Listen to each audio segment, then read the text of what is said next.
Hi guys, അപ്പോൾ ഇന്നിവിടെ നല്ല മഴയും തണുപ്പൊക്കെ ആയിരുന്നു കേട്ടോ. അങ്ങനെ ഞാൻ വൈകിട്ട് മഴയത്ത് ചോറ് കഴിക്കാൻ പോവാണ് കേട്ടോ. ഞാൻ ഉച്ചയ്ക്ക് ചോറ് കഴിച്ചിട്ടുണ്ടായിരുന്നില്ല, അപ്പോൾ മഴയത്ത് വൈകിട്ട് ചോറ് കഴിക്കുവാണ്. പിന്നീട് ഇത് ബീഫ് കറിയാണ് കേട്ടോ. നല്ല വരട്ടി വെച്ചിട്ടുള്ള ബീഫായിരുന്നു. പിന്നീട് ബീഫ് ഫ്രൈ ആക്കിയതുണ്ടായിരുന്നു. പിന്നെ ഇത് കാത്തോരനാണ് കേട്ടോ. അങ്ങനെ കാത്തോരനും പിന്നെ സാലഡൊക്കെ ഉണ്ടായിരുന്നു. കറിയും എല്ലാം കൂടെ കൂട്ടിയത് ബീഫ് ഫ്രൈ ആണ് കേട്ടോ. അങ്ങനെ അതിൽ നിന്ന് ഒരു പീസ് എടുത്ത് വെച്ച് തോരനും സലാഡും കൂടെ കൂട്ടി അങ്ങോട്ട് കഴിക്കും. രക്ഷയില്ല, നല്ല ടേസ്റ്റ് കേട്ടോ.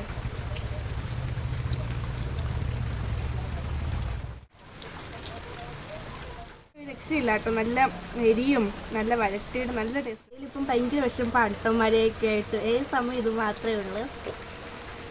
അല്ലെങ്കിൽ വേറെ എന്തുവാ പണി ഇതല്ലേ. ഞാൻ എന്തായാലും ഇത് ഫിനിഷ് ആക്കിയിട്ട് വരാം കേട്ടോ.